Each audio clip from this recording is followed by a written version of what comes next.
Kane, it's 1-0. We're fucking down. 13th in the championship. The takeover happened, as I said it would. People will be... Oh, when have we got Leeds?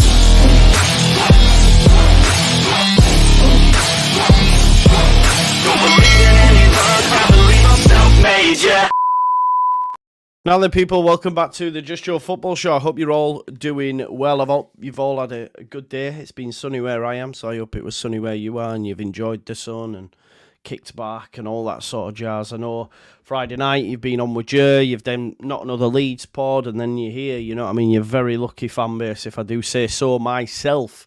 Theo says, praying the thumbnail is bait. I mean, you've got to draw them in somehow, haven't we? We've got to draw them in somehow. I had Keep over Bamford and, we'll chat about that, though, because he might, and loan to Mateo Joseph. Maybe he'll have to, who knows? But that's what we're here for, right? I genuinely felt we'd have found out what the retained list was by now. But we haven't. It's probably going to be saved for Monday. You'd imagine that we won't get anything on Saturday or Sunday, I don't think, anyway. So it'll probably be Monday before we're here now. And it'll be an interesting read. You know, we'll because some of the retain lists that have been out so far, for example, when I did that Premier League freeze the other day, Charlie Taylor was an option. When you actually look at it on Burnley's website, he's been offered an extension. Doesn't say he's actually accepted it yet. So we might get something like that at least to say, well, we've offered Cooper a year, or it might just be we're not. Do you know what I mean? I'd assume them discussions are still ongoing. So it will be an interesting read. But for what I thought we'd do is get together with some other like-minded content creators and have a chat about Leeds United's squad and what we feel like the future's for them, because the head that I want us to look at is obvious that we'd all like to keep Summerville, but I want us to look at it as though we're making the decision. So it's like, well, we know we're not going to keep Summerville, so he's going to be on sell, right? You'd imagine. Yeah, I think we all agree he's probably going to be sold. So that's how we're going to do it. Yeah, big up Lee, big up to the chat as well. Thank you all. Please do smash a like on the video. As I said, make sure you check out Auto Know Better, Joe Leeds United, The View and Lockheed Leeds as well. Let's get stuck into it then. I'll find out how everyone is. Gilly, I haven't seen you for a while, or you haven't been on here for a while. I thought nether, but there you go, my memory's bad. But Gilly assures me this is his hat-trick appearance.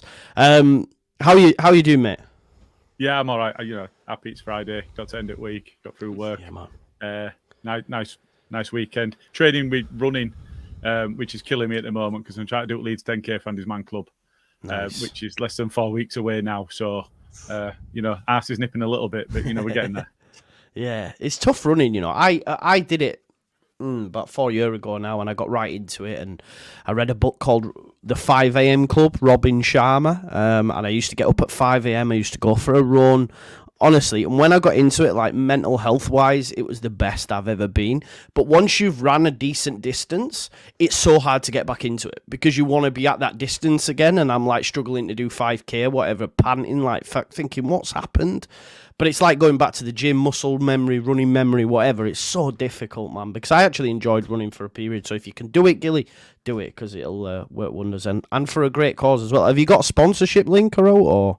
Yeah, I got to just give in. I can. Yeah, bang it over and I'll stick it in the chat for people as well. Definitely do that, mate. Joe, how are you, mate? I know you've been busy tonight as well. How's things? I'm not as busy as I appeared. I did a pre-record yesterday, so see, right, okay. See, boom. Weather's lovely here today. Had a busy day with work, but got to sit with the back door open most of the day and kind of dip in and out with the dog, which was nice. Seen the dog, yeah. Seen the dog on I think Facebook or Instagram account. Yeah, loving the sun. Yeah. But yeah, on the running thing, I was a big fan of running retrospectively, because I had to do it for football. So I'd go, and then when I got older, I had to go training during the off season so I could at least be at the same level as the kids that came back and would make a show of me. But I always hated running until I'd finished it. Like the next morning, you wake up and be like, yeah, I enjoyed that last night. That was good. But while I was doing it, I was nearly crying, going, I hate this the whole time. But give it a couple of hours afterwards, you're like, yeah, it was grand. Yeah, it was good. Yeah, just sharing on what we've been doing today. Honestly, I went to the fair. I took the kids to the fair and went on the waltzers. My son's only 5, right? And he's autistic, obviously. And I said, do we do it? And he went, yeah, go on. And we took him on waltzers. So I'm sat at Walsers and I'm thinking, I don't know if this is a good idea, you know. Like, I don't know if this is a good idea. Anyway, so we start going round normal. He's totally fine. He's laughing his head off. Then the Gadgie came up behind and gave it the old spin. He's going, make it stop! I was like, what have I done? Make it stop! At the top of his voice. We got through it though, and he said he enjoyed it. But yeah, it was one of them decisions when it started. I thought, what have I done here? His mum would have gone mad with me, you know what I mean? But I thought, fuck it, he's a lad. Get on the Walters, son. Yeah, it weren't great. Lockie, how's your day been, mate? All good? Yeah, not bad, mate. Is that it? Is that all you've got for us? Right. That's all I've got. Yeah, is that all you've got? There I've you been go. sat here all day doing boring scout reports for work. There you go. Really? Okay. And have you found any hidden gems? It remains to be seen, doesn't it? Yeah. Oh, not for Leeds, for No. work. Yeah. But have you found any hidden gems for work? You're not very enthusiastic tonight, mate. Are you all right? It's a long day, mate. Long day. Sat at the screen all day. It's not. Yeah. And now you sat here at the screen again. I'm Yeah, happy I'm here. Dance, do something. You have to. I'm happy I'm here. yeah. Go for a run. Go for a run. I I agree recommend with that. that, actually, yeah. Yeah. That's good.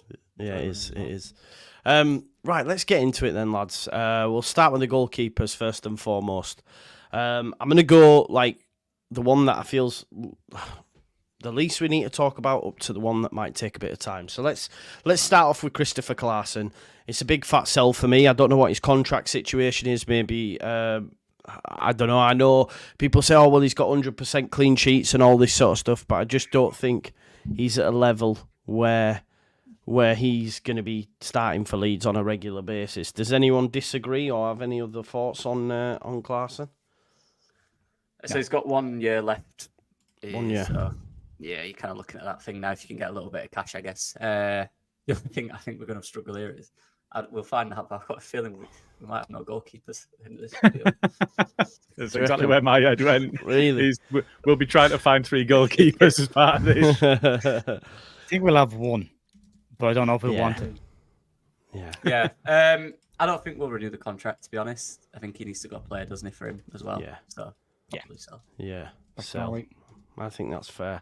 Carl Darlow, obviously when he came in, you know, I thought like Darlow was going to be number one or at least be competition for Mez, and obviously didn't prove to be the case, and when he did play, he was pretty shoddy. He'd had a good season on loan at Hull the season before, was pretty apt with his feet there as well, I believe, was quite... they wanted him back before Leeds, before Leeds came and got him. So we're not going to sell him though, are we? Like second season. So I think he's the one that just keeps as your number 2. Do you reckon, lads? Or That's the one I think we'll be left with. Yeah. Yeah. I think he's somebody. He didn't cost us much money. He's got a bit of experience, but he's played 130, 140 games in 10 years. Is that what He's not going to be a starting keeper, is he? And he hasn't been. So I think if we're looking for a number 1 and he's back up, then yeah, okay. Because he's not. We're not going to get a big fee for him if we choose to get rid. Yeah. No, I think that's fair. You'd be looking at anything. We probably get 400k we got him for. I think. Yes. You'd probably just be giving him away at this stage, wouldn't you? Yeah. Be letting him go. Mutual termination kind of thing. Yeah. And the thing is as well, like thinking third keeper wise, there's that young lad Darrell Mbang, isn't he? Who's well thought of. Yeah, he's in the youth ranks. Yeah, there is. Yeah, I think that Darrell Mbang's very, very well thought of. Like, so he's someone that could step up into that third slot, right? And he's still very young. We've got Rory Mahady behind him as well from the under 18 team, who's got a cracking season. Yeah. And Melier made his debut for us when he was 19, was it? He was young. Very young. Yeah. So you never know. Very young.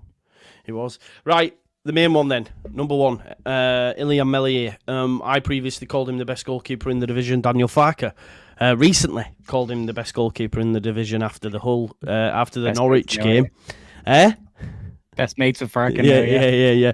After the Norwich game, my opinion's changed on him massively though. I can't lie to you. Call me a flip flop or whatever, but I've backed him for a long time. But I do think, especially the back end of the season, he just turned to shit, really, didn't he? And we've spoken about him before, and you think he's a confidence player.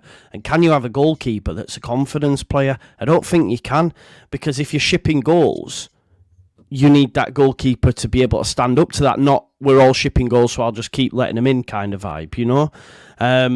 So yeah, I think for me, it's a sell. Gilly, what are your thoughts on Mez and what you would do? I'm with you. I think if you look at his, I know it's not all on stats, but we can do the eye test as well. But if you look at his stats, he concedes on average a goal a game over the course of a season that we've just come off the back of. That largely, although we didn't get promoted, was a successful season. You know, we had long periods of the season where we were playing really well and we were beating teams. He was still conceding regularly. His average is less than 2 saves per game, and he's conceding 0.9 goals per game. You know, if you look at the way that he commands or doesn't command his box, you know, he doesn't fill our defence with confidence. And I think for me, you know, he's 24 now. He's not stepped forward as we all hoped that he was going to. You know, when he first came into the team and he ousted Kiko, and you're in that position where you're thinking, yeah, we could have done with that change. That's not a bad change. And then you're thinking, do you know what, he's 19, 20. He won't be at his peak for 10 plus years.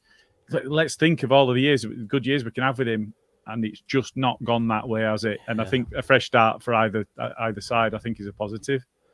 Yeah, I think that's a great point. I remember at one point saying, like, this kid will win Champions Leagues and stuff. That's what I said, man. I remember saying it, especially when he was linked to Chelsea and stuff, just because of his age. And a goalkeeper doesn't peak till they're, in their 30s, some of them, you know? So I was like, yeah, it'll be, but obviously, like you said, it's just not gone that way. And it still could go that way. He might leave Leeds United and just start afresh, you know? What are your thoughts on it, Joe, Mez? Yeah, I'm kind of the same. Just I don't think he went to shit towards the back end of the season, because I still think he had some very big moments that helped us to playoff semi, being an example of that.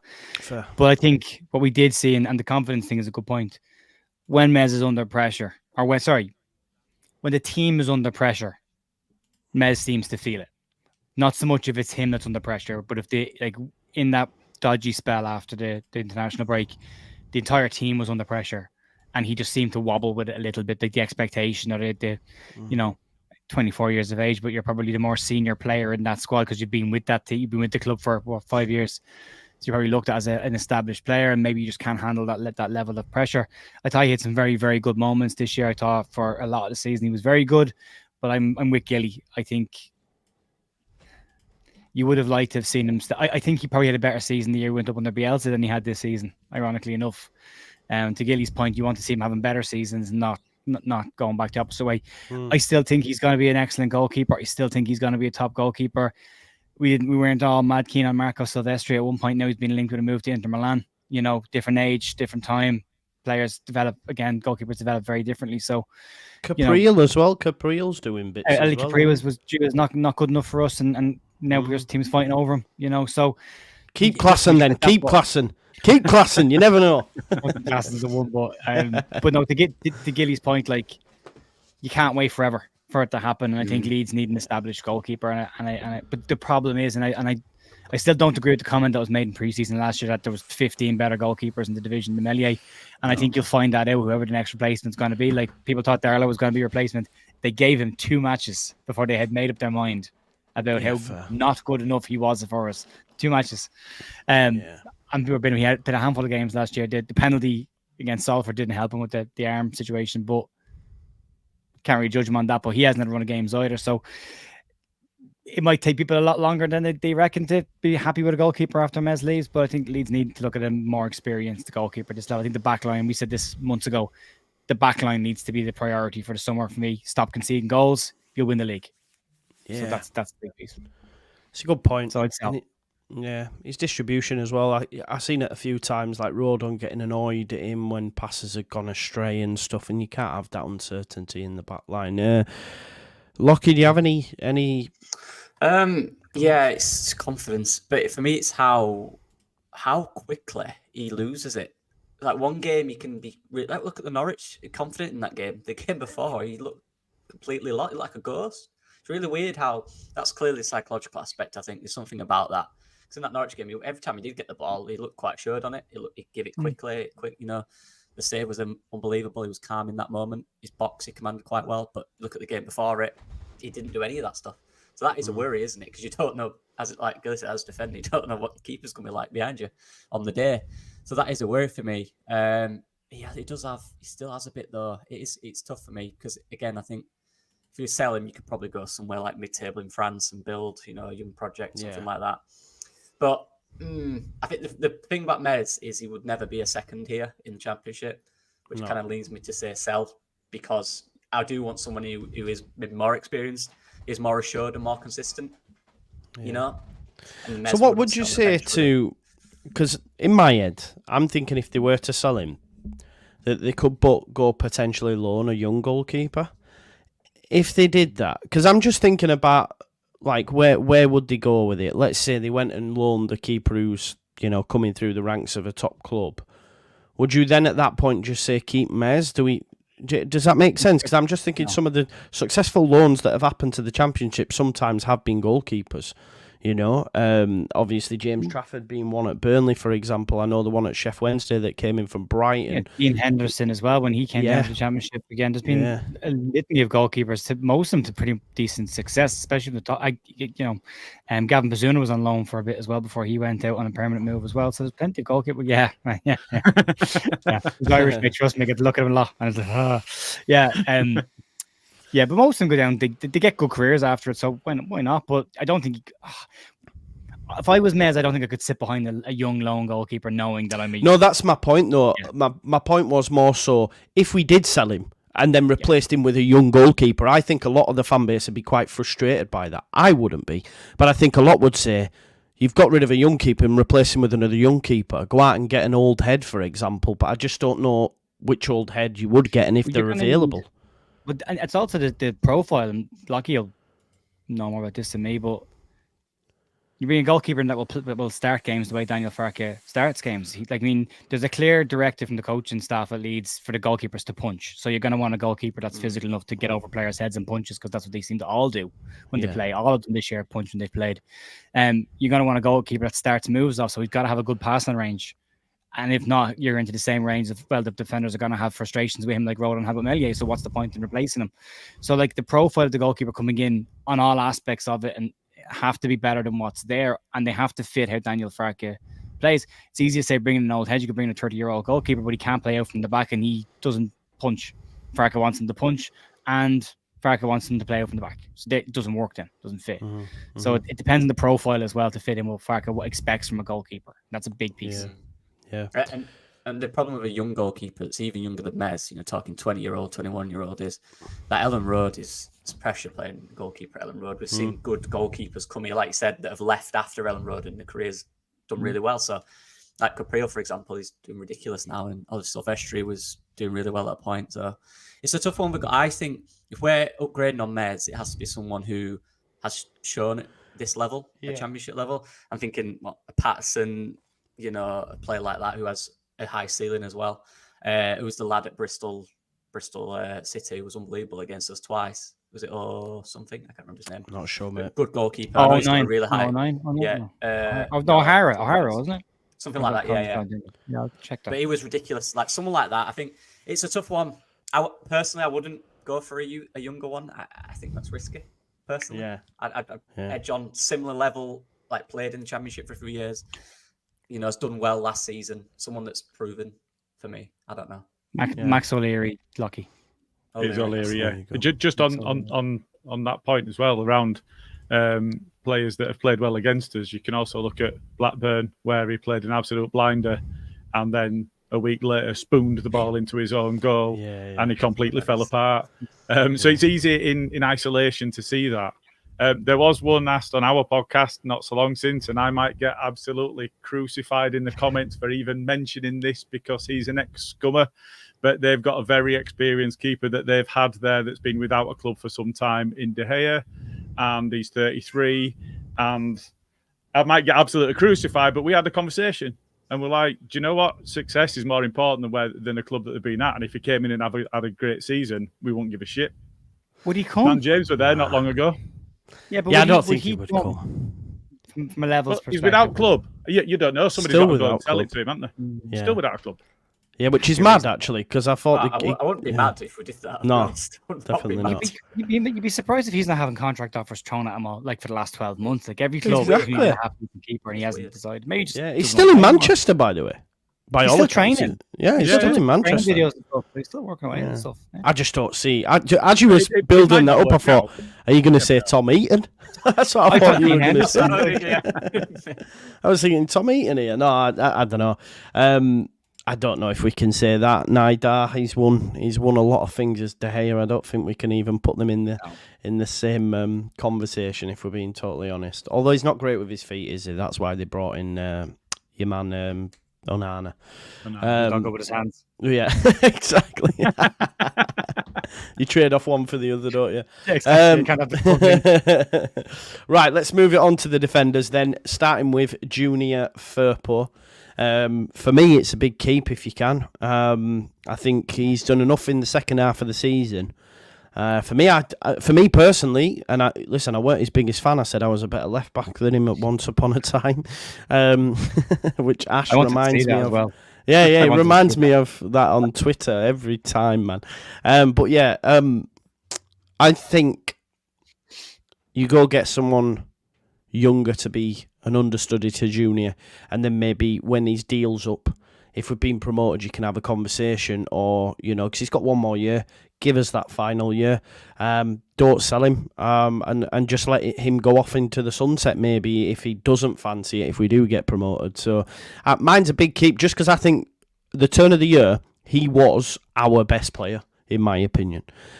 From January onwards, I thought he was our best player. So for me, I'm a big keep. Any counter arguments? No. I think you see him get fit, and you see him have another on his side, and you see the impact he can have.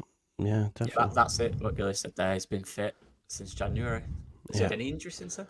No. That's been a big problem. He's even been playing international football, coming back and still playing. So and he's played 90 minutes on a lot of that as well. Yeah. That was the biggest issue for me. I know when he first came, I think he had COVID twice in the first season. He had some hamstring injuries or whatever it was, but he never really had that run, and that affected him clearly. In the Premier League, you have to have a run of games, or you're in trouble. And I think there is improvements to his game a little bit. Still, obviously, his Junior Firpo. He's going to have Junior Firpoisms in him. But he's been fit, and I think he's actually took a bit of leadership role in that team. I was just going to say that, yeah. He's become one of the elder statesmen, hasn't he? Well, he is on the pitch, 27. I think he's our oldest player. But he was the oldest in the final, wasn't he? But yeah, I think so. He was the one that started the lap of honour against Southampton in Ellen Road at last game of the season. And they kind of all standing around not knowing what to do with themselves, and the ground was half empty. And he was the one who was like, right, come on. And he just started off walking, the rest of them followed him, which, I agree with you. I think since the turn of the year, he probably is the best player Leeds have had since the turn of the year, consistently over the whole block.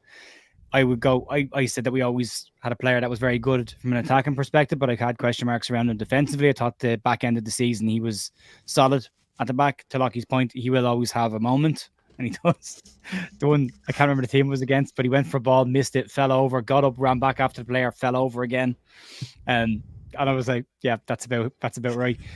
But he's been very, very good. The issue is this: he's out of contract at the end of next season. He's in his final year now, and come December, he can negotiate a free transfer with any club outside of the UK, which is probably where he'd go anyway. So he'll go back to Spain, won't he? He'll retire in Spain. I think going back to best is exactly where he's going to go. But the big one for me is, does he want another year in the Championship? Will Leeds bring in another left back, because they'll need to bring him back up anyway, because they don't have it. Yeah. Will he want to compete? And if there's a better offer this summer to go back to Spain, will he not take it now? Year left on the deal. Leeds will get a few quid for him, not an awful lot. But if Leeds aren't going to offer him a new deal by the start of the season, then you need to look at selling him. Or they've all agreed that he's leaving for free. Yeah. No, I think that's fair. Firpo, I think we're all keep, but obviously it remains to be seen what might actually happen from a club's perspective. If they get an offer, they might say, yeah, let's do it. We're not even going to chat on Ampadu. No point. We all know what the answer is. Probably will become club captain. Charlie Creswell's the next one up. I think for me, you loan, just because he doesn't have. It's clear anyway that the bridges are burned with Farker. He's not getting in this side. So as a club, you don't sell him. You go put him out on loan, let him impress. You know, he could end up. I'd go as far as to say, I know Ipswich were interested in January. Those were the reports. I'd even be willing to sell him to a rival so that if he does impress and they do come up with us, you know, then you've got maximum sell-on value. Do you know what I mean? I know they'll be competing with us, but he can't play in games against us. Surely he gets a nod from a Luton, a Sheffield United, a Coventry. These sort of teams will look at Charlie Creswell if we put him out to loan him. They'd snap your hands off for me. So I think if he's not going to play, it's not fair to leave him on the bench, loan him out, maximise his value, and if Farker's still here and he wants... Because who knows the club? The sporting people in the club might be going, yeah, Farker's not guaranteed to be here for long. So do we just loan him out just in case when Farker goes, or if he goes, that then manager wants Creswell because he played at the under-21s. He's well thought of within English football. So, yeah, it's an interesting one. But I'd loan. Does anyone have any thoughts on what I said there? Or yeah, he was a player, obviously, when he was at Millwall, he had a tough period in there. But either side of that, it started well and ended quite well before his injury. So I think honestly, if you go Charlie Creswell's up for loan, I think you have every other Championship club, maybe one or two, say we'll take him. And and he didn't get a single minute really for us last season. That's crazy when you think about it. So is that, again, we don't know what's happening at training or anything like that. Just Fark just not fancy the type of person in terms of how he plays. Does not fancy that. Whatever the case, for me, I want him to play. I think he's good enough to play for a team and be an important part of a Championship team. I really do. Like you said, he's rated in England, obviously, with playing the England squad. Even though he's not been part of the Leeds squad, he still gets picked for England, so they clearly rate his potential there. Yeah, I want Charlie Creswell to play. I like him. I think he's really good. I remember when he was, 18, 19, he came on in the Premier League and impressed. You know, I know it's a small period, but you've got to look at that and look at the periods in Millwall and just surely he's got to be somewhere where he's playing. Will that be here? Do you know, prior to the 18-19 season, I went to... So the season we were beaten by Derby. During the off-season, there was LS11 Live, and I went to that, and they had Andy Hughes on. And Andy Hughes was a coach at Norwich at the time, or it might have been another club. Because I know he's at Norwich now, but it was a coach somewhere else anyway. Or it could have still been at Norwich. Maybe he's been there. He was at Oldham before that, wasn't he? Okay, so it could have been there. But he spoke and he said, you have a player in the youth ranks, and he mentioned Charlie at the time. And a few of us had already heard of him. Obviously, it's not that long ago. But he said, like, Charlie had been approached by, like, the cities and all this sort of stuff and stayed put.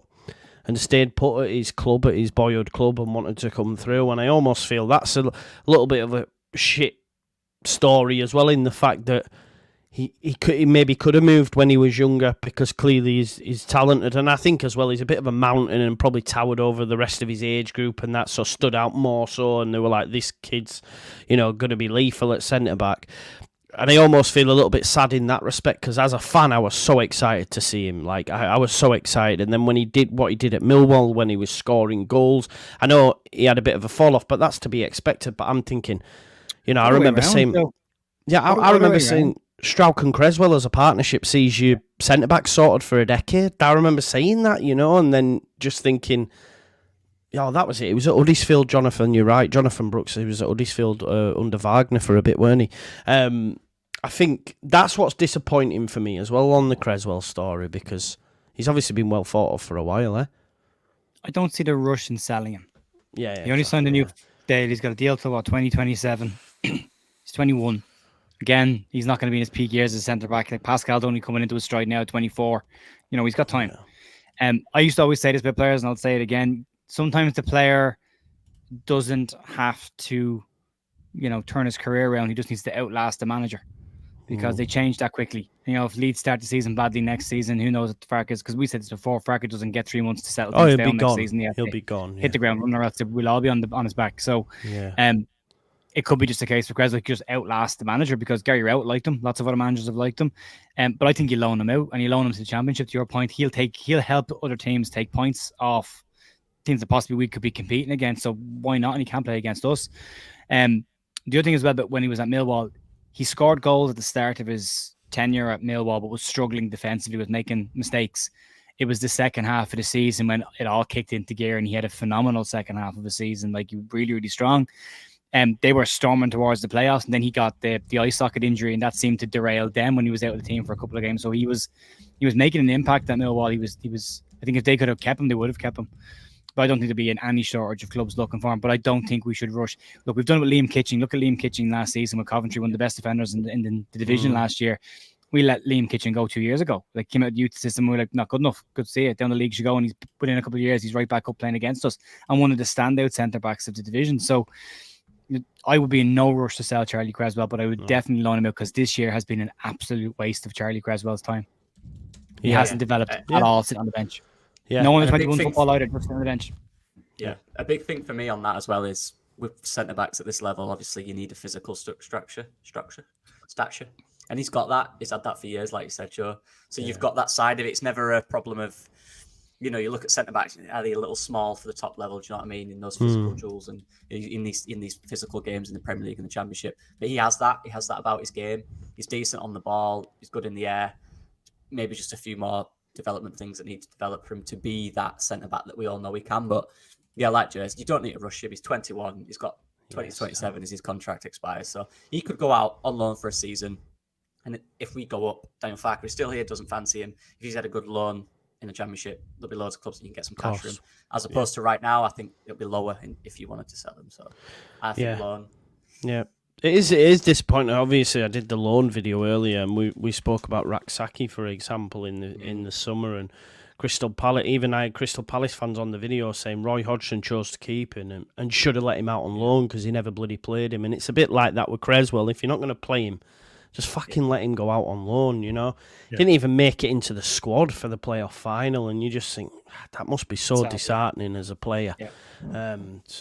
Not ideal. His match preparation squad seemed to be where he positioned him of, like, we've got a group of players that we obviously set up as the opposition will play in the final couple of days of training before the games, and then the first team plays against them so they can get familiar with the opposition style.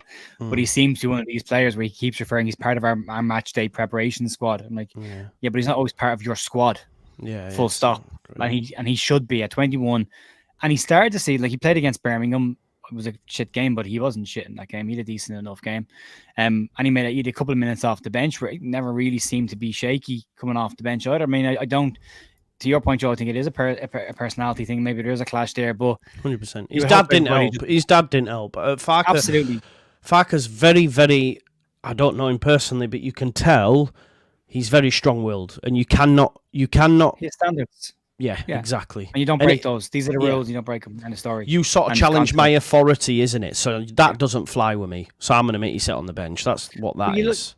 You look at the contract situation as well. When Ian Poveda, who he liked and was giving Poveda a couple of minutes, I think if Poveda had hung around, he might have actually played a lot more games than he thought he might have. Yeah. But he liked Poveda, and there was still conversations around Poveda maybe getting an extension to his deal. And then Poveda went to him in January and said, "I'd like to go out on loan." And they said, "Well, if you're not committed to being here, you can go." Full stop. See it. Like, it was like zero tolerance on it. If you are not 100% committed to this, go. And that seems to be where he is. And when Cressy's father kind of questions online, "I'd like to see my son play sometime," I think that's where the manager goes, "Right, that's too much. It's public. No, not doing that. You're out." Yeah. If you want to do that, there's consequences. But you'd hope that they'd be big enough and not stubborn enough to, build bridges if it's beneficial to everybody, And can I ask you, Joe, just quickly, as a coach, do you think that's the right tack, though, as well? If you want to get hold of a dressing room, did he take the right 100%. Stance there, Farker? I've lost players out of dressing rooms because of how I coach and how I manage, but I'm similar. These are the rules, and that's the end of it. You break it. You don't turn up training. You're not playing. Don't moan. Don't win. You're just not going to be in the squad. End of story. If you don't do the work, or if you've got a bad attitude, if you're not about the team first, then I don't want you in the dressing room. I think Alex Ferguson said it in his book. Go into a dressing room and find the CUNT in the dressing room and get rid of him immediately. Yeah. That's the first action of every new manager and coach should be walk into the dressing room and find that person and get rid of him straight away, because every dressing room has one. But if you've that's why I always got binned off then, eh?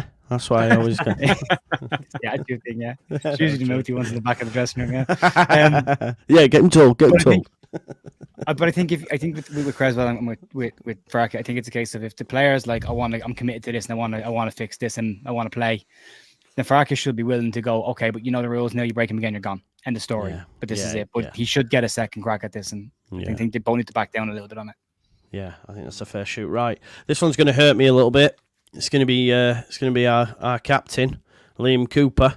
I think he just needs to go to Middlesbrough or something, doesn't he? Get some game time. No, but that's where they all tend to go. Like it's not far at all. Just to nip down, up the A19 to get to Middlesbrough. They all, Ayling's there. I think maybe they'll take him. They're not great at centre back. Just someone like that. I think Cooper needs to be playing football, and he can offer something at this level, for sure. And maybe, I don't know though. Do you keep him as an option because because we don't have a lot of centre backs? Would he be willing to do that? Maybe not. I'm not sure, but we don't even have to sell, do we? He's out of contract, so is it bye Cooper? I can't see him getting another contract, to be honest, and it pains me to say it because I think he's been a great servant to the club and I love him, and he's had his detractors even in our podcast, and I've always backed him because I thought that he had a lot to offer. But I think if you look now, we are or should be favourites going into next season, and we're trying to get back to the Premier League, and we want to be in the Premier League, not just get there but stay there, and therefore I think we need to be signing better than the level that we're at. And because of his age and the way that his career's gone to this point, he's not better than this level. I think you're right. He's still got something to offer at this level. A lot of it, I think, will come down to his appetite and what does he want. Yeah. If he wants to go into coaching, well, great. I'd love to see him in some form of coaching capacity at Leeds. But if he's got that drive to be a player, I'd hate for him to keep him and offer him something and then him not be involved and him just sit and watch for the season. If he's got the drive to play, let him go play. Yeah. I think he's earned it. But give him a testimonial where we can all get into Ellen Road and celebrate. Yeah. It almost feels like, as well, it's sort of like a passing of the baton. It's the end of that Bielsa team now, and we're now in a new era, the 49ers era, with Ampadu as your captain and other quality players around him. You think he would be? I think he'll make Struijk? No, I think he'll give it Ampadu. It's a good shout, though, because he made Struijk the captain at the start of the year, and when Ampadu and Struijk were both in the team, it was Struijk that was captain. So maybe. Now, for me, it's Ampadu. Yeah, because you don't like Struijk. You don't rate Struijk, do you? I didn't say I didn't like him. I didn't like him. But I think there's a question to be answered because he was given armband at first. But he's got injury issues, Struijk. He has been injured quite a lot, hasn't he, over the last few seasons, let's be honest. And whereas Ampadu's been so consistent, I don't think he's missed a beat, has he? More minutes than anybody else, I think, this season, isn't he, for us? There you Every go. game. Yeah. And he'll probably be future Wales captain as well, so it just makes sense, I think. Do you reckon? Yeah. Yeah, definitely. Struijk missed half the season exactly. He played 23 games this year. So he missed 23 games. Yeah. Of the league. So that's a lot. Yeah. I just want to say on Cooper as well, quickly, Joe, before we move off him, if that's all right. Just on the... Sorry, Joe. I didn't... You're fine, my God. Sorry, my bad. See the interview with Georgie and Gray when they're talking about they pick things out of the card and they had to answer the question. And one of the question was, who inspires you most in the squad? And actually Gray said straight away, Liam Cooper. And that is what a player like that does. You need them in the squad. These young lads need a role model. And they've had one. And any interview you ask, they say Cooper, they say these guys. So Dallas is always up there as well. So look, there's more than one role in a team. You have the players. And if he was needed to come in, he came in. Obviously, he made mistakes this season, and that's what we're talking about here with the level.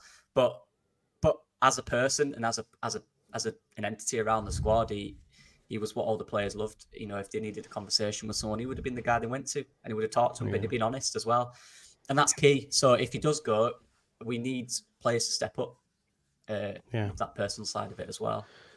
100%. We're going to move on from Rodon and Dallas. Obviously, Dallas is no longer with us. With the football club, he's still alive. Joe Rodon, we don't know what's happening there. Jamie Shackleton, again, good lad, but he's just not a Leeds United player, is he? I think again, he's out of contract, so you let him go. I said earlier on the season when we did this about the thing with Shackleton is. Who's that? No, that's my daughter. That I thought she'd come in. I was going to get out of the picture. The thing with Shaq is, which I said earlier, is he's always been there if needed. But the issue this season, he hasn't. So that's gone. Do you know what I mean? I remember in the Premier League under Bielsa, when he needed, he came in and he was fine. He never did something amazing, but he was there. And again, that's a squad player, and you need squad players. But he's not been available this year, has he? He's had 4 or 5 different injuries there. When he has had a chance, we think, oh, if Shaq might start, he's been injured as well. So, yeah, I think Shaq needs to go play as well and enjoy his career, because he's not played a lot of football recently, has he, either? It's almost like, because he's a Swiss Army knife, it's actually a detriment to his career, because he can play anywhere. He's just gets used. Jack of all trades. Right wing, right bit, centre mid. He's played everywhere. Left back this season for us at one game when Drama got hooked at half time and Shaq came on. He's played literally everywhere, and it almost feels like, because he can't hold down a position, it's actually a detriment to him. Do you know what I mean? And yeah, I think someone said in the chat, League One, go League One, play minutes, get game time. He's a very good player. Yeah. He Alex Mowat did it. Alex Mowat went to Barnsley, didn't he, at one point, and now he's at West Brom, top 6. You know, so doing very well there. Doing very well there. Yeah. I mean, Shaq's only played 11 games this year. That's a huge problem. You're good, go ahead. No, I was just going to say the main issue for him that I see is that he's not Stewie Dallas. And he could do that, and he could play anywhere, and he'll do it to the best of his ability, which was very, very good. But he was one of those that could just about play anywhere, and I think that's why I mentioned about Liam Cooper being a coach. I think Dallas has got a massive future as a coach because he's got the footballing intelligence to play anywhere. But Jamie Shaq, you look at that kind of player that you're looking to go into different positions out of the squad, and he's just not at that same level, and it's an unfair expectation, really, because the players that can actually do that, few and far between. No, I think that's the. I was going to say for the coaches, Jenny Alioski got his UEFA B badge of all of the players, of all of them in that squad. We're looking forward to watching that coaching journey. That'll be interesting. I'd still rather him over fucking Lampard, by the way, because I found that out as Lampard had been linked to Burnley. They want a big manager. They said they want a big manager. They want a name. They want a name. And I mean, the failing uphill of Frank Lampard continues. The Premier League job after ruining every club he's been at. I mean, I know Chelsea are shit, but is that really a fail upwards if he goes there? he brought them backwards, didn't he? Every club he's managed have finished a position below they did before he took them over. Or the same, I think. Or the same. Derby, I think he stayed the same. Yeah, that's right. Yeah. Derby, the only one he got was when he got half the Chelsea team on loan. Then he was a team. Mason Mount, Tamori, like what? Crazy. I know, right? What a team! And they didn't get promoted. Abraham was Harry Wilson as well. Wilson, had a very good team. Very good team. Jimmy Shax's sell then. Or leave. Yeah. Sam Byram, does he get a new deal, folks, or is he going the same way? For me, he does. He does, yeah. I mean, just as a utility option off the bench, I think as a backup option for right or left back. I think if you can keep Junior Firpo by a right back, you've got Sam that can do both jobs, fill in there nicely off the bench when needed. For all the problems with his injuries, what did he play this year? 33 games this year. That's not bad for a player with the history that he's had, I think it's the most games he's played since he was last at Leeds. Since he was here. And the first time he scored since he was here. As well. He got 2 goals this season. That's crazy. Yeah. He's on peanuts. He's on a 1-year deal. You probably make more. You make the money back on his shirt sales probably straight away off whatever you sign him for. He's on that little amount. So I think it's a smart signing for another season. I don't know what the physio bill is like now. That could be different. The amount of times this season where we've had injuries at fullback, haven't we, all year? Or we've had to move Archie out of there, and he's come in and he's been fine. That's what you need in a squad. We can't just have stars and then no one else. We need these guys. And 33 games was it, Joe? That's 33 matches. Brilliant. 2 goals and an assist as well. But also with that as well is if the players like Cooper and Dallas are going this season, you still need some older heads in that dressing room as well, and Sam fits that box quite well. Yeah. I remember that video actually where the players said he was like the adopted son, weren't he? So clearly Farker likes him as well, so he probably has done enough to get a new deal. Pascal Struijk, all keep apart from Gilly, I think. Gilly, you still have to sell in Struijk? No, I wouldn't this time because we're not going to get anything for him. He spent most of the season injured, so he's not going to be valued particularly highly in terms of the money that we get for him. So if you're confident you can get him fit, you keep him, you play him. And I would play him. Yeah. He did outscore the entire midfield and backline. He said, in half a season. Clinical. All year we're like, don't score from corners. Like, yeah, but we haven't since Struijk went out injured. Yeah, but we were. And he scores pens as well. Yeah. And he does take good pens as well. Yeah. Yeah. He's so Although, good. I'll never be comfortable watching a centre back taking a penalty ever. Be comfortable with that. I never missed one. Apart from Roberto Carlos. I never Roberto missed Carlos. Defender, though, isn't he? Oh, did you say centre back? Centre back, Oh, yeah. I thought you said defender. Sorry, my bad. No. Sorry. Back. Nah. Okay. Did Maldini not take a few in his time? Would you not back them sort of players to take a... Back as well initially. Left Before he back, became yeah. a centre back. Come on, Left Joe. back You're as well. closing yourself here, mate. No, he moved into centre back. Didn't he? No. But he was a left back, so Yeah, it's not a of natural course, centre man. back. Come on. Struijk is a centre back, and we all saw him play left back, so we know he's not a left back. You know. Yeah, fair. In terms of defenders, we're out now, right? So you've got Yeah. Junior Firpo, Ampadu. Drama. He's gone. Fuck him. Free transfer. Junior Firpo, Ampadu, and Struijk is all on. Byram's all we've got, folks. I mean, we do want Rodon though, don't we? Rodon. We've had a cash injection. We want to get him, you know, and he's linked with other clubs. I know that Ipswich have looked at him, but we want Rodon still, don't we? Yeah, we do. Yeah, definitely. 100%. And I think that the fact that he hasn't said bye yet is a massive clue. Yeah. Go on. Okay. Yeah, he answered goodbye. Everyone Yeah. else on loan has. Yeah. Yeah. It's very light at the back. Yeah, it is very, very. Diogo very Montero. He's Yeah. not played his Yeah. minute for us yet, I No. don't think. He's He's only still there, 19 though, though. He's only 19. He's had a really good season in 21s. He played a lot for them. And he Actually played in still very defensive season. good. Yeah. That's so true. Yeah. But he's down You as never an know. midfielder. You never know. Do we think then we need, looking at that with the four we just mentioned, we literally need 4 more additional players? Or I think our options that can fill in. So if you need a second right back or left back, maybe Sam Byram's your option for that. Tie Firpo down, buy a right back. But you do need. You're going to have to sign Rodon. Assuming you sign Rodon on a permanent, I still think you probably need to replace Cooper and replace Creswell as well. So you still probably need 2 understudies to them. So you're looking at, including Rodon, 3 centre backs and a right back. I think is the minimum that's needed there at the back. Yeah. To give I us think the centre backs. So we don't end up with Ampadu in midfield when someone gets injured. Ampadu playing centre back again next year when somebody gets injured and needs to be covered there. Well, they were talking Sorry, in January, weren't they, about us getting a centre back then when we Yeah. had numbers, and Yeah. now we're losing 2 or 3. So go get Scott McKenna. He's a free. Absolutely. I'm down for that, yeah. Get him there. Big, Get him there. dirty, hard then- centre back. You can pass the ball. I'm all right with that. Yeah. Options, isn't it? That's what we need. We need options, which we don't have in that position. So yeah. Centre back's a big one for me this summer. I think something we really get right as well. 100%. Right, let's move it on into midfield, lads. I like that Scott McKenna show, Joe. A lot. Yeah. Glenn Kamara, we're all Not many keeping. midfielders, do we? Glenn Kamara, we're all keeping, aren't we? That's an easy one. He's not going anywhere. Crescentio Summerville, unfortunately, will be a sell. Yeah, we all know he's going to go. Jaden Anthony's not here. Dan James, is anyone worried? I know we'll all keep him, but is anyone worried about a Premier League team coming in, do you think, as an option potentially? I think somebody will have a sniff, yeah. I think somebody will have a sniff, but I think he'll stay. Yeah. I don't think the deal will have enough value to it for it to be to be compelling enough for Leeds to go for.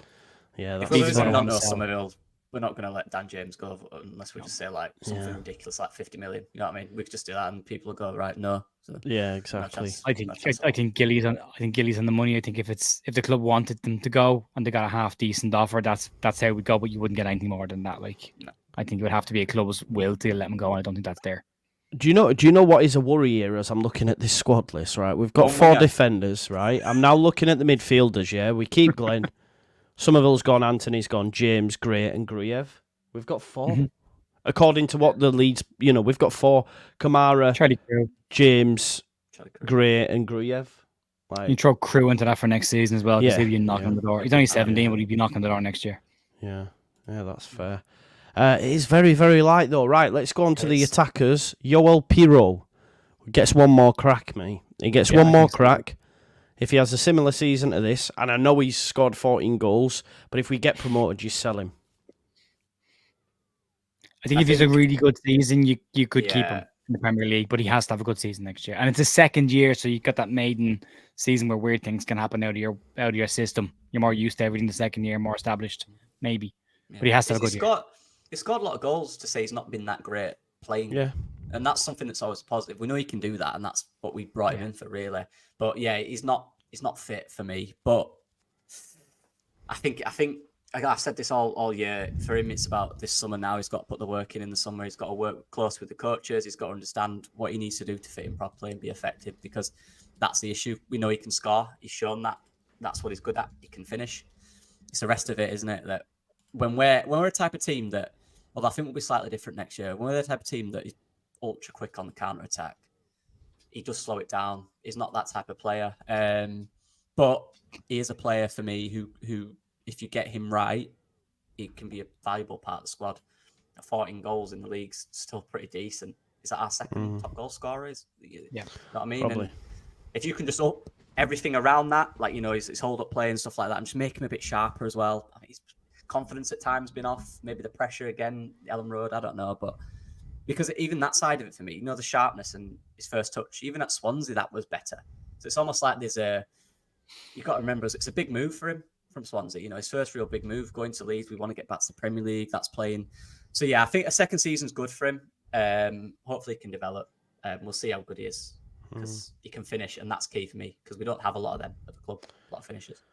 I just want to say, I don't think you would struggle to get what you paid for him. We only paid, 8 to 10? You wouldn't struggle to get that, because I think a lot of clubs would recognise, okay, he's got, like Lockie just said, he's got 14 goals in a system that don't really suit him and hasn't played overly well, but still got 14 goals. You don't struggle to recoup your money on Pirro for me. You got 4 or 5 assists as well, Joe. Yeah, so yeah. Getting on the numbers. I don't think you would struggle, and yeah. We'll wait and see, though, but for now, obviously, big keep. Rutter, we're up. Sorry. Go on, go. Sorry. Yeah, sorry, bro. I'm not having that. It's Okay. gone for me. I Really? think if you can recoup your money, and it does depend on who comes in. Of course, yeah. Big statement around moving him on if we don't bring people in to replace him. But I think that you can take the money that you get from moving him on and get somebody that's more effective in a Farke system, because he's just not. He does score goals, but I don't think he offers enough in his all-round play to play in the 10, and I don't think he offers enough in leading the line in the 9. And I think he will do really well and flourish in a front 2, which we're just not going to play. So I think for me, it's a case of if you can recoup your cash, and I think you're right, that shouldn't be a massive challenge. I wouldn't be averse to him going if we replace him well. Yeah. See, I think Bamford has an impact on this as well. I think we might get someone anyway. I think You said the B word. Comments are going to we're go mad. We're saving that one, Joe. We're saving that one. But I mean in personnel numbers wise. Well, yeah, because the problem with Bamford isn't. I know we're talking about Bamford. I'll make a quick point. It's his wages are the problem. So, if Bamford's a player that you're looking at offloading, and you're looking at offloading Pirro, but you can't get rid of Bamford because no one's paying his wages, and he can just sit out the next 3 years of that contract and make a nice bit of money for himself, and we're not doing a whole lot. Then you're left in a situation where you have to probably sell Joe Pirro because you want to get rid of one of them. So then you do go down that route of getting rid of him. So Bamford could have an impact on this of the amount of strikers they have at the club, and which of those strikers can they get rid of if they want to bring somebody else in, because you can't have Matteo Joseph, Joe Gelhardt, Joe Pirro, Pat Bamford, and another striker and go, well, we know 2 of them aren't going to play. But so you need to cull the strikers as well and then change them. Cull's a bad word. That sounds like we should go with shotguns after. That's not what I mean. You wouldn't have to pay. You might end up in some hot water. Right, let's go. Yeah. Good for it. There's like Ricky, sorry mate, I'm not digging you out or anything like that, bro. But let's not forget he scored 40 goals across 2 seasons in this league. Yeah. In this league. That's the disappointment for me, though, that he's not been able to replicate that in our. And that's why, I'm not digging him out saying I don't rate him, what have you. He's got a good scoring record at this level. There's been a lot of talk about Smodics, and you go, no, hang on a minute, he's had 1 good season. You're going to bin off Pirro, bring in Smodics and play him in that position. Smodics is older, he's going to cost money. Pirro's got a good goal scoring record at this level. Yeah. There's no detracting from that. But if he doesn't fit the system, That's the one. and you can recoup your money, it feels like getting somebody that fits the system for the same value would be a good move. Yeah, I agree. 100%. Right, we've got Rutter up next, which I think we're all wanting and praying that he stays. Right, we're all in that boat. No shocks or surprises. I'm not praying. I'd be absolutely stunned if he left. Yeah, we paid too much money for him too short a time ago for it to be a value deal for him to go anyway. So I'd be stunned if he left. Yeah, massive keep. And his reaction after the playoff final means that I think he's committed to this.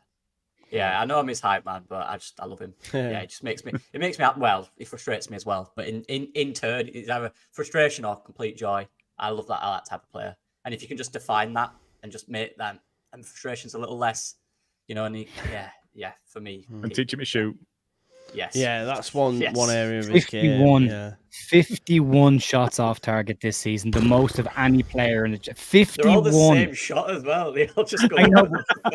I saw this stat and I just still can't get my head around. That starts with a 5 and there's more than one digit in it. How has he missed 51? That's huge. Yeah, but it's wild that it was in that team of the season over Adam Armstrong, isn't it? For everything else that he does, though, it's the amount it of creative it's wild, chances bro. he's created. Nope. It was wild. It's the only gap in his game. Well, outside of passing the ball. Like I was going to say to Lockie there, what's the one phrase you shout at the TV the most when you're watching Pirro playing? Because I know mine is pass the fucking ball. That's regularly during a game. I scream and Summerville. And Summerville, yeah. But Cree is more of a prolonged pass it, Cree, pass the ball, pass the ball. Yeah, but then he bends one in. Then he fucking bends one in, bro. Like, so many times I was going, Gnonto. No, I did it with Gnonto and he just fucking bended it in top bins. I was like, oh, shut up, Joe. You got to pass it there. Bang, goal. Right, okay. Rutter, big keep. Gnonto, big sell. I'm seeing a lot. I just want to have a chat about Gnonto. Because I've seen a lot of revisionism. What I deem to be revisionism over the last couple of weeks. That he's actually not that good. And James should have been starting over him anyway and all this. I'm seeing it, I'm reading it, and I'm just not sure. And it almost feels like, we've not gone up. And he wasn't great. But he's a top player and there'll be a top team that will take him, I'd imagine. There was a whole lot of people asking for him to start over James for ages. Yeah, no, this year, what I'm saying. Like, why is not not starting? Why is he not starting? Then he started like, I don't have James. Yeah. No, it's true. This is what I'm saying. My only issue with Gnonto is the petulant stuff. That's my only issue with it. That's it. Yeah. Outside of that. That's the thing, though. It's revisionism. It's, he never wanted to be here anyway. Can't wait to see back of him. We can do better and all this. And I'm a bit like, really? Really? He had very good spells this year. He started the season before his strike. I actually thought in the very first game of the season, he was fantastic in the number 9 position. Thought he was brilliant there. Had a cracking game. I'm looking at the score 2 belters. And I thought he had a fantastic second half season, barred a little running, but then nobody was really good in the running. So he's in the same bracket as everybody else. But to say, I don't think you could say he never wanted to be here. I mean, he doesn't get a move unless he plays well enough to get a move. Teams will look at a player who's dialing in and go, don't want that attitude in my dressing room. My issue with him is because he's 18, you get all the 18-year-old stuff with him of waving his hands in the air and, moaning and complaining to the referee instead of getting on with the game and playing the game. And unfortunately, at big games this year, that slipped into his game. You look at him against Norwich and he was unplayable. And then you look at the first leg and the final and he's rolling around on the ground and waving his arms and just get on with it, will you? Get up off the ground and get on with it. But that drives me nuts. But that's it. Yeah. Outside of that, I think he had a relatively decent season considering how it started. Thought he did prove some worth in the mini redemption arc that he had. But I think he's a very obvious choice to go. Yeah, I agree. Yeah. I was going to say as well. Go on, mate. What annoyed me about and it all, you look at the Norwich game, the second leg at Ellen Road, Gene Eulis was trying to wind him up, and he weren't having any of it. He honestly weren't. I was right below away fans. I was right on my wing in first half. He was laughing at him and walking off. He didn't get involved in that, but Wembley, it was the total opposite. Yeah. Every single time he was complaining at the ref, and he was always on the ground, and it was just annoying me a little bit, because then you saw Dan James come on, and he didn't want to go to ground and do anything to stay up, because he wanted to get forward. He wants to create a chance for us. And it's in those moments, isn't it, where you need that type of player like Dan James, and not, look, Gnonto's more talented. He's got higher than we all know this. But in the Championship and where we want to be, you need that type of player like Dan James who at times knows when to go down and when to just carry on and can recognise the kind of situation of the game, you know. So yeah, he'll have a big future, I believe, if he continues the way he's going. And look, yeah, he needs to go to the right club though for that. But 100%. yeah, sell. I think his stock will be fairly high after the end of the season. He's quite good. So Yeah, there is a big move potentially happening where PSG are looking to give a boatload of cash to Napoli for Kvaratskhelia. Now, whether Napoli is too big a step for him right now is a different matter. But they might bring in a starting winger and bring in a development winger. And if you look at his age, he's got lots of time to grow. And he's an Italian international. I think the game will suit him a bit better over there. So there's potential moves there for him. And I think if you get an offer that's 25 plus, it's a compelling offer given what we paid for him and what that does for the PSR and the ability to sign other players. That's a big deal. Yeah, I agree. Yeah, so He wants to move something on that. He wants to go to Italy, but Conte's just been fingered the Italy manager, and he was one that got rid of him into Milan. They don't get on. So that one might be off the book. I've seen Andrea in the chat say no way. I know exactly what he's talking about. I've just seen it pop up on my screen, Andrea. Not in the thingy chat, in WhatsApp. So yeah, so we'll see. I think you're right though. The value of Italy don't pay that much for players, and if Napoli do get that money with Conte there, I just don't know if that relationship will ever fix.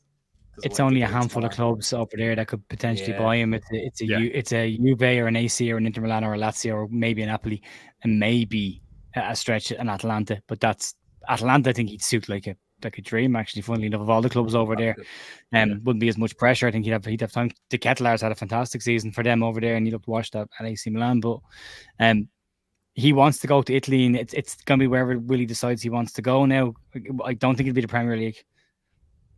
No, you'll have options. Yes, you'll have teams that will want him, and that's what we need. We need players that we need players that are wanted by teams. Otherwise, that's when it gets to kind of end of July and they're still here, and you don't know if they want to play for you. I think him and Cree will be gone fairly quick. Whether it's a bidding battle for Cree, that might take a bit longer, but there'll be options from out there, which is a good thing for us, I believe. So, yeah, for sure. Right, okay, moving on. We have Joe. Joffy, Gelhardt. Does anyone know just off the top of the head how long his deal's got left to run on it? 27. He goes out of contract. 27. So it's got to be a loan for Joffy, hasn't it? Or a sale. I wouldn't be against the sale if it looks like it's got some value. We paid very little for him. What was it? 950, a million, something like that for him. We absolutely had their pants down at that time because they were desperate to keep him and they were in bother, weren't they? But yeah, it doesn't feel like it's a good fit for him now. For me, no. So if he needs a move either way, whether it's a sale, whether it's a loan, he needs a move. He needs to get some football under his belt. Yeah, 100%. It's a sad one, isn't it? Because he's really talented. Yeah, and he did it for us when we were struggling in the Prem, and he stepped up and did his bit. So he's got that in him, and it's similar to I guess kind of Creswell and a few others that I just want him to play for him. To be honest, he's wasted here. He's not. Do you know what his problem is? No one knows what his position is, man. No one knows what his position is. Exactly. I think he does. He wants to play as a 10, but he doesn't do it. He's not mobile enough to be a 10. And his best game this year was when he came on the wing against Chelsea. He really looked really good out there. And you're like, that's not your. I don't know how he's managed to play 10 games this year because I just don't remember seeing him on the pitch that much. Yeah. Another player like Shackleton, who every time he looked like he was going to be in the squad or start a game, he was either ill or injured. And that happened multiple times with Frag. I said, well, he was supposed to be involved tonight, but then there was an illness before he got out. And you're like, that keeps happening. He needs a manager that knows how to play him and where he needs to play. And sometimes they don't come along. Do you think he dropped to League One? Scubala knows him well from the 21s, maybe? I don't know. Might be a bit too low for him. Big drop. Yeah, would he drop there? That's the thing. It's just like I think of like Calvin, for example, and what Bielsa did. And he came in and went, "You're a 6." And he were like, "Who, me? What?" And he played him there, and he ended up getting called up to England and a move to Manchester City for life-changing money. Without Bielsa, that doesn't happen for Calvin. So I think Joffy needs a manager that knows how to utilise him and what his best position is. I don't think anybody knows that or has been able to unlock that up to now. I don't. Or somebody who can coach him up, like an Eddie Howe, a Bielsa, Kieran McKenna, not saying they're on the same bracket of caliber, but I mean, as in a coach that has made players better by being their coach, 100%. And he needs that. He doesn't need a manager. He needs a coach. He needs someone who's going to work with him. But I think he needs to nail down. I don't think he's a number 10. I think he's a number 9. But if he's going to play in a 2, he's playing in the wrong era of football to play up front as part of a 2, because it just nobody plays it anymore. You just can't, because you lose the midfield. So, it is a gamble. I think League One's a big drop for him, but I don't think his stock is very high after 10 games in the Championship and no goals. That's a disaster for him. Didn't do well at Sunderland either when he was there. I think that was more circumstances though, because as well, of Ross because Stewart and that. Ross Stewart thing messed the whole thing up. But but I think he has to. But similar to Joe Perreault, it's not good enough as a young professional footballer to say, well, I just can't do that part of my game. It's like, no, well, get better at it. You're a professional athlete. Get better at that. If you want to play, you've got to listen. If the manager says you're not good at pressing, great. My goal for the next 6 months is to get good at pressing, because that gets me in the team. There's no question there. That's the only question mark. So, yeah, I feel sorry for Joffrey, but I think he needs to restart. I really do, 100%. Unfortunately. I really like the kid. Yeah, official Zoom said it doesn't help as well that he's had like 5 managers in the last 3 years, which is also... He's had a lot of injuries as well, hasn't he? There's a lot of little annoying injuries, for like weeks, which is frustrating. It's a great shout. Right, we're down to the last 2 now. Interesting ones. You've got Joffrey and Pat. Let's start with... Not Joffrey, sorry. Joseph. Yeah. Joseph and Pat, the 2 competing number 9s going into next season if we don't buy anyone. Should we start with Joseph? What do we do? Can I just quickly say, yes. Jack or JB, I'm assuming loan, right? Full season out on loan. Yeah, sorry, it's not on this list, but yeah. I think. Let's give him a shot in pre-season. See what he's got. Because we didn't have a fucking midfielder on the bench. He could have been a midfielder on the bench against Saints. Do you know what I mean? So I'd rather midfielders than fucking loads of defenders that are never going to get used. Do you know what I mean? So, Joseph then. Do we keep him? I think he's got offers everywhere. He's got, for me, next season, Joseph needs to be the number 9. He's got to take that though. You know what I mean? It's a tough one as well because, right? Do you guys think Farke's not playing him as much? Why do you think that is? I think we've got to get to that first before we understand. Age and experience. I think is all it is. So you don't get experience without playing, and he wouldn't even give him the minutes we were looking for. It'd be disappointing, wouldn't it? Do you think a full pre-season though he makes him number 9 and gives him that? That's what I think. I think he gets in the window. He has to play this year. He can't again. I love the kid. I think he's great. I think he's the most natural young talent we have coming through. But again, same as everybody else, if he's not going to play regular minutes or be given the chance to even start a game, there was so many reasons not to play him this year. Like at the start of the season as well, Farke is chasing here and he has to win every game. He can't afford to just give someone minutes, give him a chance. He has to go with what he thinks. And then you get the second half of the season and Leeds are chasing for automatics. And it's like, well, he can't change the team now because he has to win all the games to get promoted automatically. And Joseph is stuck in that middle where it's like any other normal season where if we were outside the playoffs or in the Premier League in the lower half, you'd probably have a couple of games under your belt at this stage. But there's so much on the line for every single game that it was hard this year. But I think he has to be in the window for starting next year, or he has to go out on loan straight away. That he has to play. He's a really good young striker with a ton of potential. And this is a really important year for him. So if he's not going to be a regular at Leeds, he needs to go out on loan and play. But I wouldn't be shocked to see a potential falling out between Mateo Joseph and Daniel Farke. Because I think Mateo's right on the cusp of being fed up. Yeah. He's my number 2 choice for the 9 next season. I want us to sign a 9. And I want Joseph to play second fiddle to him. And I want Bamford, when he's available, to be there and be available to us because we can't rely on his fitness. We just can't rely on his fitness. I rate Paddy more than most, I would probably say, because of his all-round game and what he offers. You can't rely on him being available. But nobody signs him. Nobody's going to pay his wages. He's not going to go anywhere. So, but for me, Joseph is the future and he needs more minutes. But is he ready to step into the 9 when Farke's not giving him any minutes, or at least not anywhere near the number of minutes we wanted him to this season? Yeah, that's it. That's it for me. I think everyone's saying in the chat, it should be this is his time. It should be his time. I think that's the point, isn't it, that we're making it? It should be. He's at what, 21, 20? 21 now. Just broke into the Spain national side, plays for them. This is a big season for him. It is, regardless of if he's here or he goes on loan. He needs to perform this season, and I think he knows that, like you said, and that would be frustrating if you're not getting minutes and you think you're good enough to play. But this season now, this is what pre-season's for. Look, if he comes into pre-season and he absolutely tears it up, I'm convinced Farke will give him a chance in, and he plays a few friendlies and he impresses. That's all he can do, and that's what he's got to do for me. I get, look, he's frustrated he didn't get minutes, but this is a new season now. Farke might have said to him, look, you need a few more months to be what I want you to be. Come back in August or whenever it is and show me what you can do, and you will play. I don't know what he said to him, but something along that, I'm assuming. So otherwise, he can demand to leave, and fair enough, because he needs to play and he's good enough to play somewhere. Until Joseph could go for me. Again, you could even look at, like the Bundesliga or something like that, a lower team there who needs a striker who can get 10, 15 goals a season. He's got capabilities. We've seen it in games this season. Yeah. He knows where the box is. His movement's excellent. His desire's brilliant. Yeah, big season for him. Big season. I personally think we keep him. I think that's a no-brainer. But that's going on the assumption that Daniel Farke plays him. Yeah, I think and as he will. Gilly said, I agree. I think the number 2 with it. I think he got injured in pre-season. Yeah, that didn't help. And he was playing in pre-season. He was. And I just think by the time he was needed to be used, when Bamford had started and then Pirro wasn't working, it was almost too late in the season for him. No one was calling for Joseph in the first half of the season. It wasn't until the second half, really. Chelsea. After Chelsea, yeah. Okay, yeah. And I just think no one was batting an eyelid up to that point, and then Chelsea happened, and then bam, bam, bam.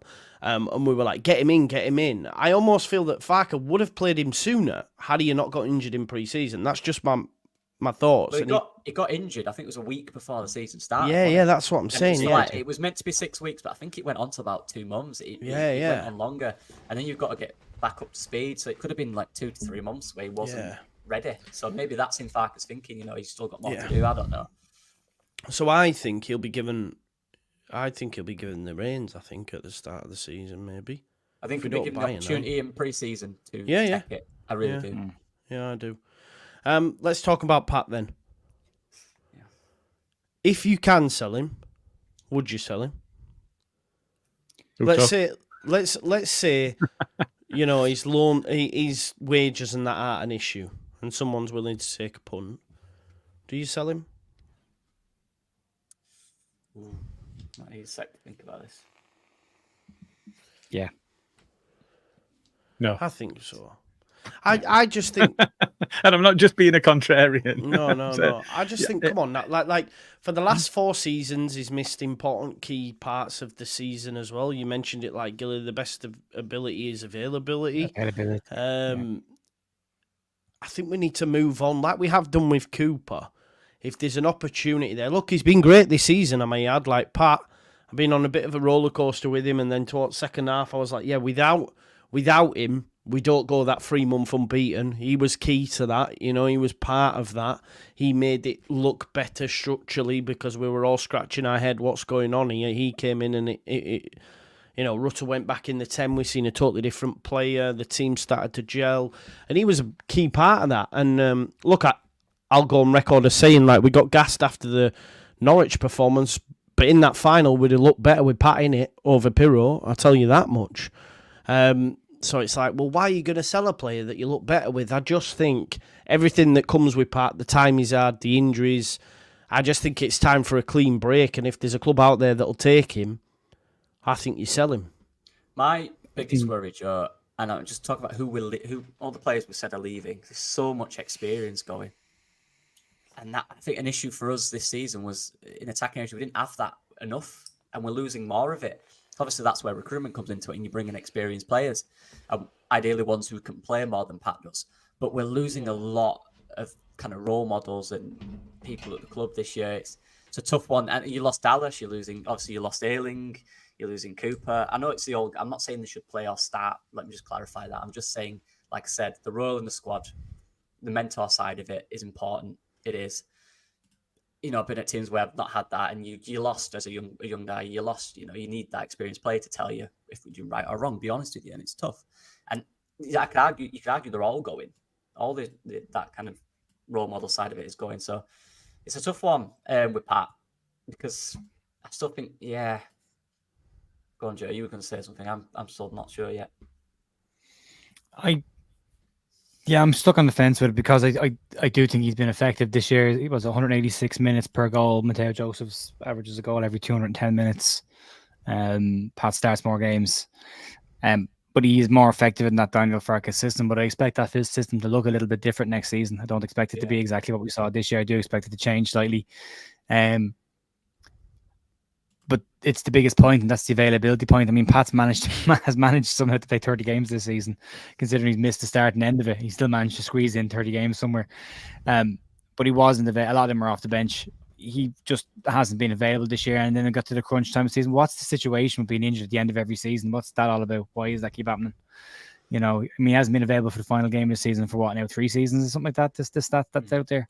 What's that about? Like, that's more than a coincidence at this stage. But I think he still adds an awful lot to the championship side.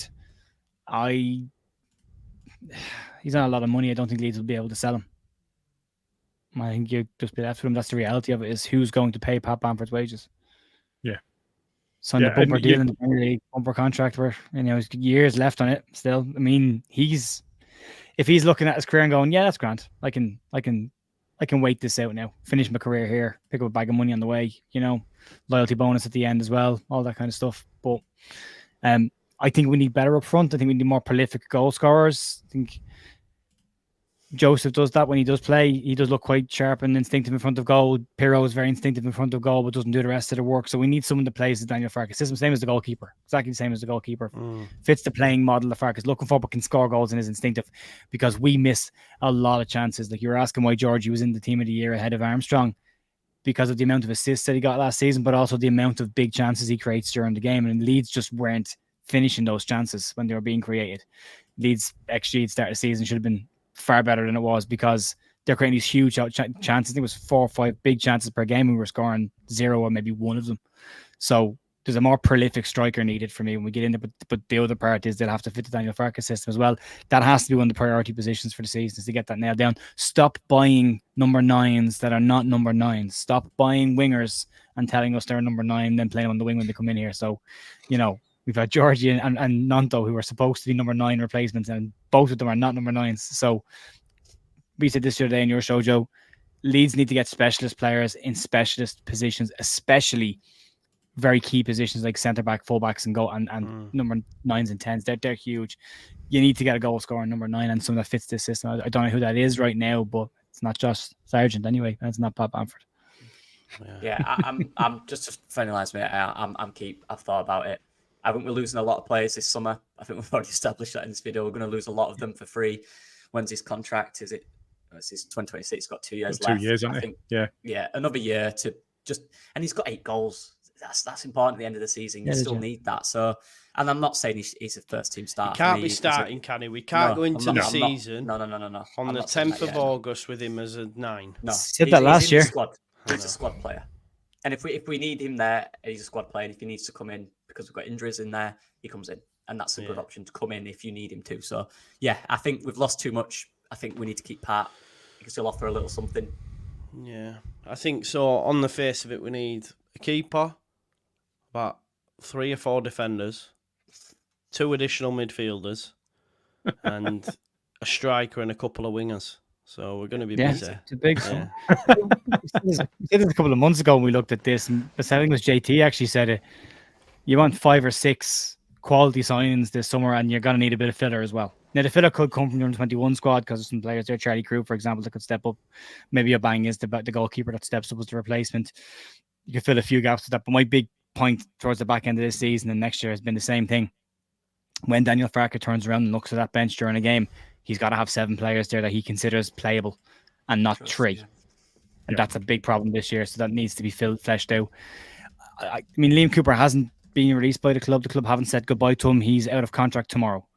Nothing's been said there. Maybe they give him an extension. He said he wants one. Yeah. Maybe he ends up with an extension. Pat will probably stay because we can't afford to lose him. There's 2 players that are staying. I'm not saying we should keep them in the squad. I'm saying the reality is they might still be around next year in some capacity.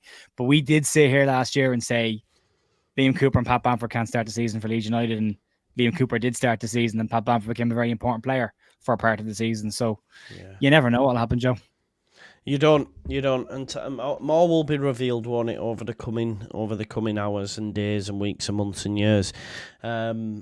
You've just got to look on Leeds Twitter and see the madness that's unfolded there, man. It's mental. Right, okay. Well, I think we will leave it there for tonight because I'm very, very tired. It's been a long day. Long week. I'm going on holiday on Tuesday though. First holiday in a few years. I can't wait. So yeah, please do smash a like on this video. Make sure you check out Gilly on Ought to Know Better, JUSTJOE on Leeds United The View, and Lockie on Lockie Leeds. All great content, all on a regular basis, so make sure you check it all out, and we'll see you in a bit. Thanks always for tuning in tonight, and see you in the morning. Peace out, folks. Cheers, lads.